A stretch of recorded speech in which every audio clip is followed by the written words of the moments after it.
রাতের অন্ধকার, আত্রেই নদীর চরে দাপিয়ে বেড়াচ্ছে বালি মাফিয়ারা। প্রশাসনকে বুড়ো আঙুল দেখিয়ে চলছে দেদার বালি পাচার। এমনকি বালি মাফিয়ারা এতটাই প্রভাবশালী যে নাম বলার সাহস পাচ্ছেন না স্থানীয়রা। বালি মাফিয়াদের বিরুদ্ধে আইনানুগ ব্যবস্থা গ্রহণের দাবি স্থানীয়দের। চাঞ্চল্যকর ঘটনা দক্ষিণ দিনাজপুরের কুমারগঞ্জের রামকৃষ্ণপুর গ্রাম পঞ্চায়েতের ব্রহ্মপুর দক্ষিণ তারায়। এইভাবে প্রত্যেক দিন চুরি করে বালু উঠছে, প্রত্যেকটা দিন। কারা করছে এটা? এখানকার লোকাল কিছু দুষ্কৃতী, নাম তো প্রকাশ করতে হবে না, সবই তো জানেন। এই জন্য আমরা আপনাদের প্রশাসনের কাছে, সবগুলো প্রশাসনের কাছে জানানো হয়েছে, কোনো প্রশাসন ব্যবস্থা নেয়নি। তাহলে সরকারকে ফাঁকি দিয়ে ব্যবসা করছে। আমরা এই প্রশাসনের কাছে অনুরোধ যেন এদের কঠোর একটা আইনের ব্যবস্থা হয়।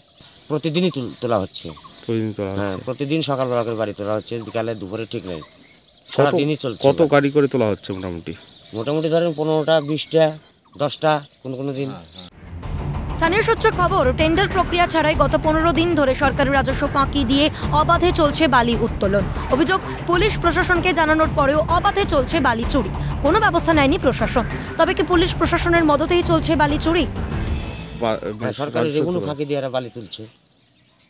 কতদিন থেকে বালিটা তোলা হচ্ছে? মোটামুটি 25-26 তারিখ থেকে তুলতেছে। আমি 27 তারিখ থেকে কমপ্লেন দেওয়া শুরু করেছি। কোথায় কোথায় কমপ্লেন করেছেন?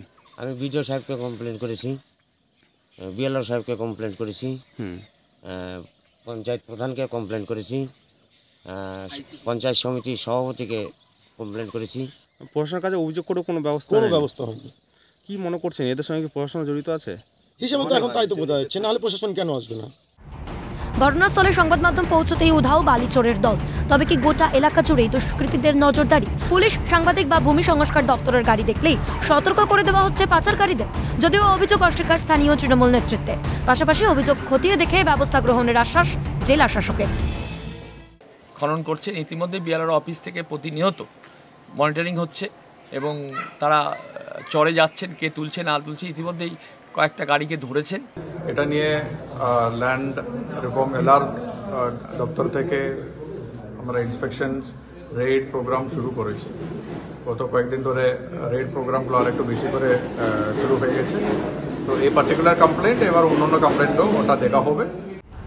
বালি চুরিতে শাসক দল যুক্ত দাবি বিজেপি। প্রশাসনের সবকিছু জানার পরও কোনো রকম স্টেপ নিচ্ছে না। এর মূল কারণ পুরো শাসক দল এর সঙ্গে যুক্ত আছে।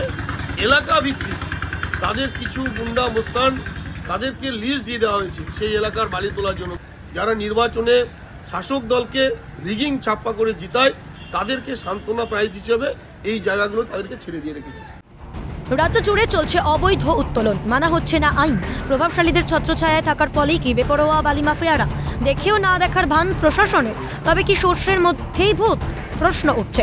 দক্ষিণ দিনাজপুর থেকে শঙ্কর কুমার রায় রিপোর্ট, ক্যালকাটা নিউজ।